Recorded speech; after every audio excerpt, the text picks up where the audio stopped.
Good morning. Welcome or welcome back to Bookeemonsters. My name is PK. It is Tuesday, December the 17th, and we're here to look at the new releases that have been published this week. And on Tuesdays, we look at mysteries and thrillers. Every day of the week is a different genre to the best of my ability. I do the best to find books that have been published only this week and not previously. I try to do books that are over 100 pages because less than that is a short story to me. And let's see, quick announcements. I do have sprints tonight at 8 p.m. Eastern. They go for 2.5 hours. I'm in the Mountain Time Zone, so I get here as quickly as I can after work, which means I'm starting at 6 o'clock, usually a few minutes earlier than that. I apologize. I get here as quickly as I can. Right after that, we'll be doing the Advent Calendar Cozy Mystery Bedtime Read Aloud. Being the 17th of December, this will be Chapter 17. I think that is all the bases. Being this close to the holiday, the pickings have been slim. I did go scrounging in Amazon and found some Kindle Unlimited stuff, so I was able to fill out the day. But for a while there, it was only looking like 3.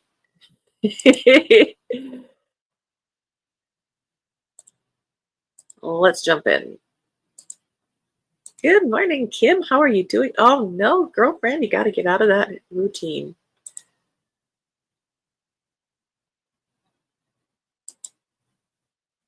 I wonder if drinking some like chamomile tea or a sleepy time tea would help at that point. You know, not too much so you have to go pee in an hour, but that's no fun. Invisible Helix by Kigo Higashino. I've never been able to say that one. Translator is Giles Murray. This is 5th in the Detective Galileo series. This is a work in translation. The body of a young man is found floating in Tokyo Bay, but his death was no accident. Ryota Yotsuchi was shot.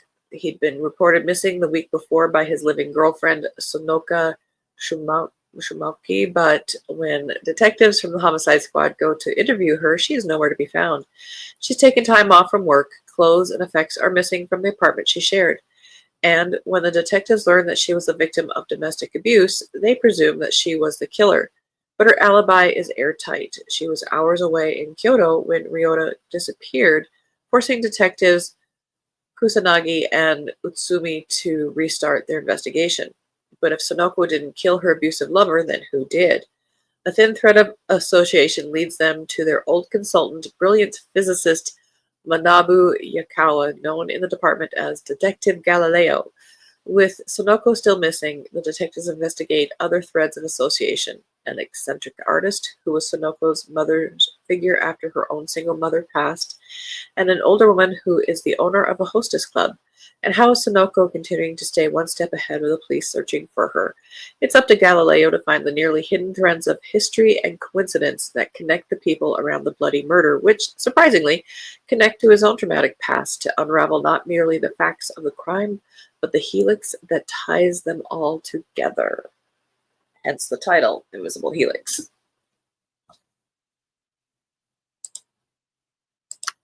That sounds engaging. I've not read that series.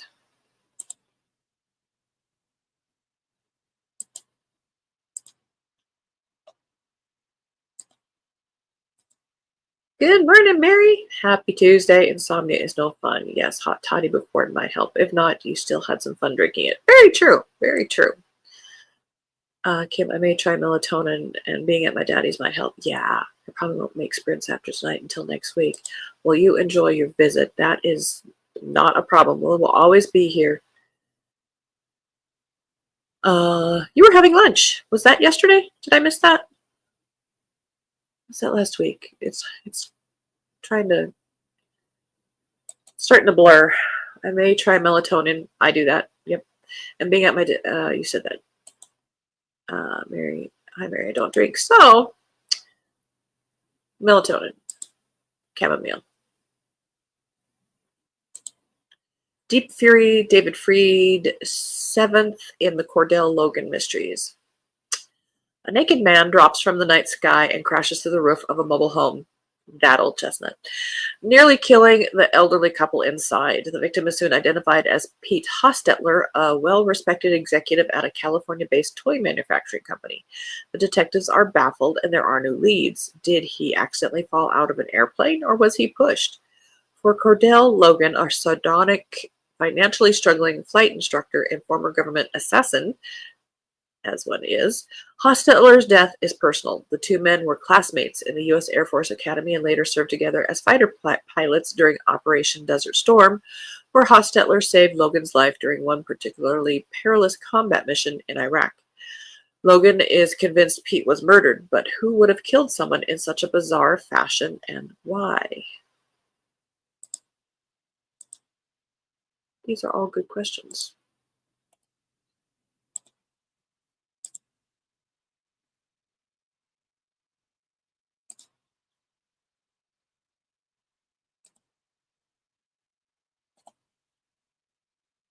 Thought about that after I already sent the message. I don't either, at least not much, so perhaps hot chocolate would be a better choice. I go today. Oh, for the beef nums. I'll be right there.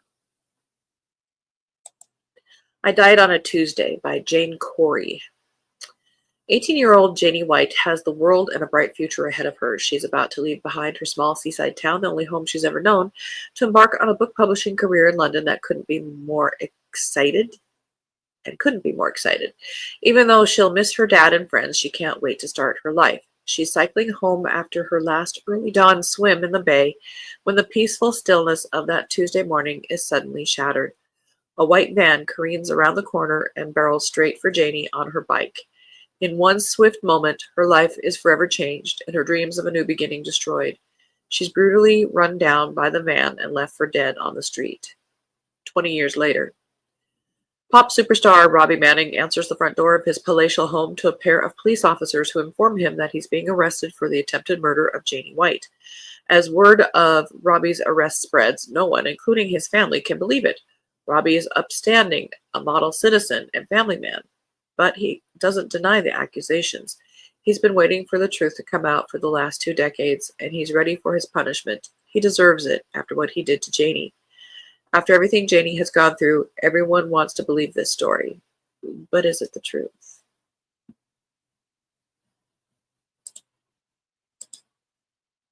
Also very intriguing.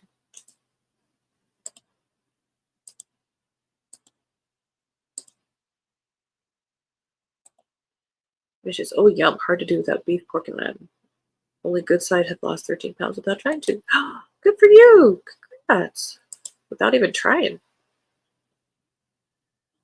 Pink Lady, J.A. Conrath is back for book number 23 in his Jack Daniels series. I remember when that series started. The past never dies. When Jacqueline Jack Daniels still worked for homicide in the Chicago Police Department, she had an adversary who became the most evil and most formidable villain she'd ever met. Alex Cork, a serial killer of extraordinary brilliance and cruelty. Jack was 100% sure that Alex was gone forever, but you can never be 100% sure about anything. Life is full of surprises. Death is also full of surprises, and death is coming. It says Pink Lady by J.A. Conrath. The bitch is back. End of row 1. And again, guys, I was scrambling for books for today. These are being released. A lot of them are Kindle Unlimited. I was scouring Amazon.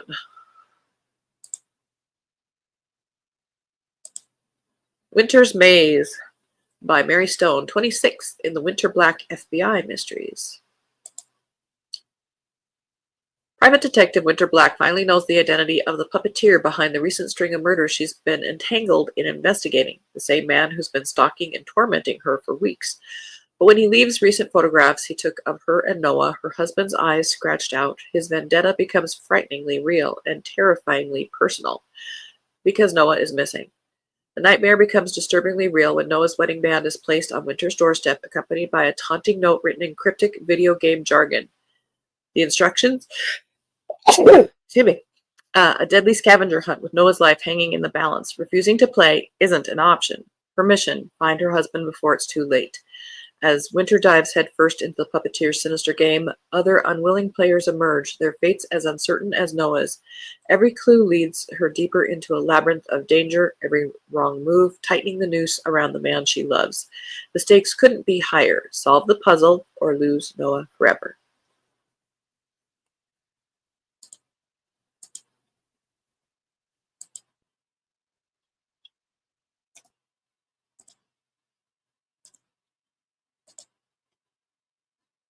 Cheating my destiny.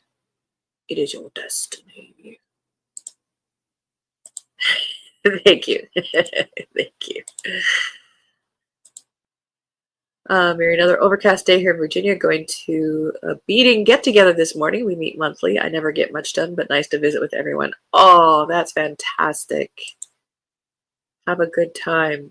Can we have a home-style restaurant that has a different menu every day? I try to go every Tuesday. Fried chicken every day. Oh, Steve would love that. He loves that kind of stuff, Mary. Now I could get into the fried chicken. It sounds so tasty. Haven't had breakfast yet, so a bit peckish. Me too. It all sounds good. This is by Jack Gatland, 21st in Detective Inspector Declan Walsh series. The cool thing often about the Kindle Unlimited series, but I'm finding in particularly the cop ones, there's a lot of books, and they're not 100-page books. Good for these authors, and they're cranking them out, man. Again, good for us, good for those authors. Anti-aging doesn't mean anti-dying. In the cutthroat world of biohacking, where the quest to reverse aging teeters on the edge of madness, the line between success and disaster is razor thin. Stephen Klein, a powerful sponsor of the Rejuvenation Royale tournament, is found dead in his cryotherapy chamber, a brutal murder that sends shockwaves through the elite competition. As DCI Declan Walsh and his team delve into the high-stakes world of biohacking, they uncover a labyrinth of cutting-edge science, where competitors push the boundaries of biology and technology in their quest to cheat time. There is a realm where DNA is rewritten, bodies are optimized, and death is merely an obstacle to overcome for those who can afford it. But beneath the glossy surface lies a dangerous game of ambition, betrayal, and lethal rivalries where the price of success is a $2 million prize, and the price of failure is everything. With each new body, the stakes climb higher, revealing a killer who's always one step ahead. In this deadly contest, Walsh must navigate a world where biohacked bodies and AI-driven schemes are weapons, and time is running out. But in this ruthless game, survival means outsmarting the competition or becoming the next victim.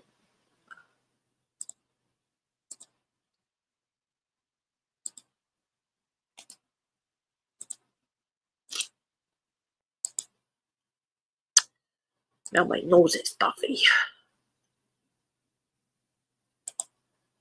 My favorite fried chicken is at a local barbecue restaurant. Nom. Headshot by Stephen Henry, 26th in the Aaron O'Reilly Mysteries. I read the first one of this a while ago. I liked it. I just haven't gotten back to it. 26 bucks. Detective Aaron O'Reilly returns to New York from a long vacation with a fiancé, a suntan, and an eagerness to get back to work. Her dangerous undercover assignment is done, and she hopes to concentrate on repairing the damage caused by the O'Malley gang. The first call she gets seems simple enough, an apparent suicide in a Hell's Kitchen bar. But nothing is ever easy in major crimes. The dead man is a police officer, a former colleague of Aaron's internal affairs friend, Kira Jones. William Ward had a reputation as a good cop, but as Aaron has learned, reputations don't tell the whole story. Aaron, Kira, Vic, and Aaron's canine Rolf try to unravel the mystery of Ward's final hours, only to find the dead cop has laid out a fiendish series of puzzles. Are they a disturbed man's sick joke, or is Ward sending them a message, a trail of clues pointing to an enemy lurking in the NYPD itself? And there's a bonus zombie, a Sarah Levine story. I've got to make an Amazon list of all these. This next one is a historical mystery. I threw that in there, but I'm going to throw it back into our cozy mysteries. We will be getting back to those later this week. We're going to stick with the grittier side. I've always liked the name Declan for some reason. It's a good Irish name. I've liked the name Rory. You are behind on that series I know. I don't know how you can remember all the books you read. Impressive. It's starting to leave me. The brain. Deadly Equation, Book 4 in the A.J. Docker Medical Thrillers by Gary Gerlacher. A trauma patient's dying request of A.J. Docker leads him and his retired police dog Banshee to embark on their latest adventures. Partnering with his patient's sister, they embark on a quest to uncover powerful research that could alter the course of humanity.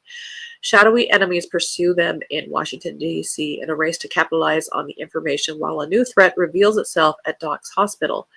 A greedy corporation is attempting to take over the emergency room, threatening the quality of healthcare nationwide. Doc has to fight a billion-dollar company to save more patients' lives, as well as the careers of competent medical professionals.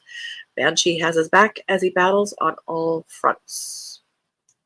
You don't see very many medical ones anymore, so yay for that author.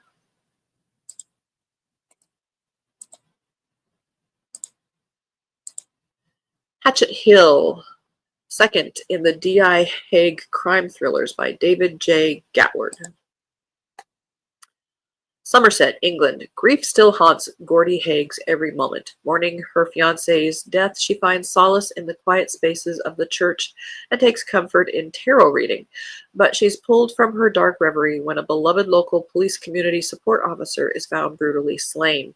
Shocked at the rage needed to plant an axe in a man's head, Gordie fears how far the nightmare could go, and after she unearths evidence the victim had been researching ancient sacrificial rituals, she's drawn even deeper into the area's sinister history with the occult. Can she pierce the veil of darkness before another innocent meets a ghastly demise? Interesting. We are getting quite the spectrum today.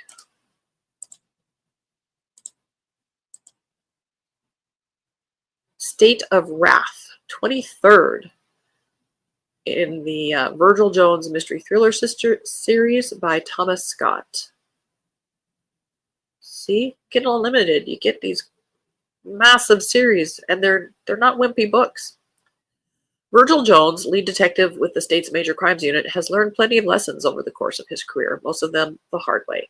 But the one he's about to learn this time is something his father, Mason, has been trying to teach him for years. The lesson? Everything is connected. Now, done with work for the week and ready to call it a day, Virgil leaves the MCU facility to visit a friend and fellow detective in the hospital. And what begins as a chance encounter with a cold-hearted killer will have the entire major crimes unit and their collective families fighting for their lives. Because wrath doesn't care who it touches, only that it does. Oh my.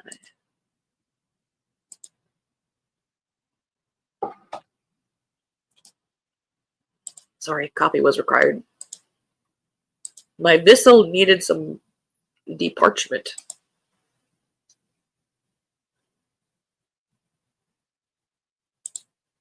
Mary, my buffer is too full, so everything new that has to go in something then has to leave. Sometimes I think more leaves than goes. Yeah, I've probably needed to do a defrag on my brain. Kim, I'm probably going to go back and reread the books Libby is showing I read in 2019 through 2022. I don't remember most of them. That's the cool thing about hitting the upper levels in age. You can go back and reread books from previous times, and you're a different person now. You have different life experiences from when you read that, so it's going to be a different experience. Right? Yeah, Robin Cook burst on the scene with medical books. It seems so new and different. Yeah. I'm surprised there aren't more. I mean, that's kind of a horrific area. Kim definitely wasn't reading the series in order. Extreme Impact. This one's interesting. This does have the permission of Lee Child. This is in the Jack Reacher world by Dan Ames. It is a Jack Reacher's Special Investigators 10th in this series. When former Army Special Investigator Frances Neagley is asked to uncover the truth behind Sarah Geist's disappearance in Africa, she expects a dangerous mission. But what she finds is far worse: a trail of corruption, brutal murders, and a buried secret that powerful forces will kill to protect. From the deserts of the Nile to the wilds of northern Michigan, Neagley tracks a conspiracy spanning continents driven by ruthless operatives and shadowy government alliances. As the body count rises and the clock ticks down, Neagley's investigations put her in the crosshairs of a cold-blooded assassin and a corrupt corporate empire guarding a shocking truth. But nothing but her training, grit, and unflinching determination to see justice done. She plunges into a fast-paced, high-stakes battle against a mastermind who underestimates her at his peril. You know, I've made the vow to not to read what I own, but I do have the end of row 3. The caveat that I can get books from the library or being Kindle Unlimited. Several of these are Kindle Unlimited, and I am being intrigued. Hemlock and Homicide by Bruce Hammack, 13th in the Smiley and McBlythe mystery series. Acclaimed for success in a career where sight is considered essential for detection, blind private investigator Steve Smiley has always relied on his extraordinarily heightened senses and razor-sharp intellect.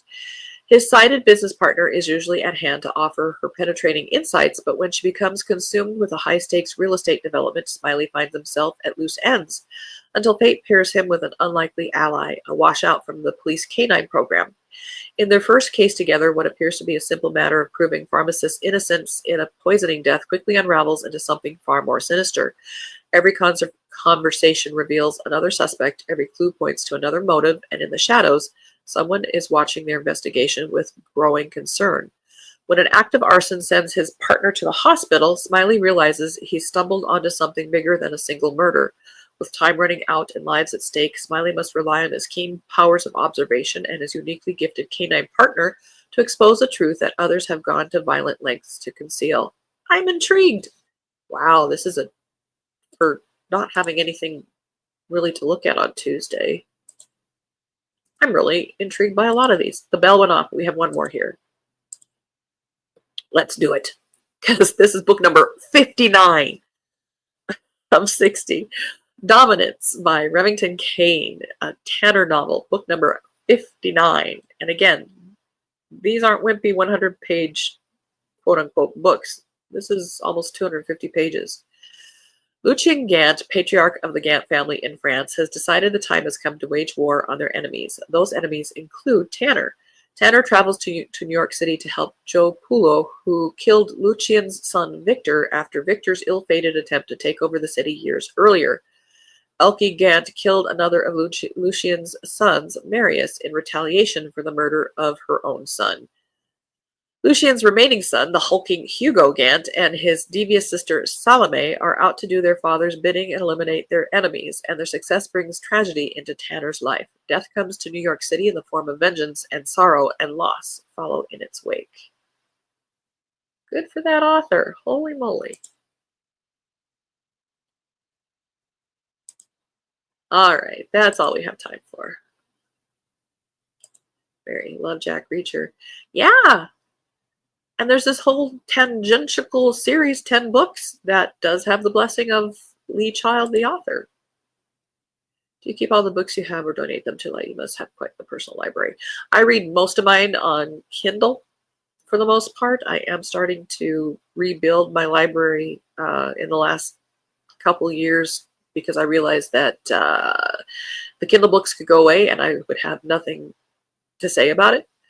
But I do have a lot of books in the house from previous library sales from years and years and years ago that I need to get rid of. You found some really good ones today. I did! Look at that! I need to go scouring Amazon more often. I'm just definitely a cozy girl. That is good. That is your niche. That's fabulous. Thanks so much. Enjoy your lunch, Kim, and both of you have a great day. You too, honey bun. Thank you so much.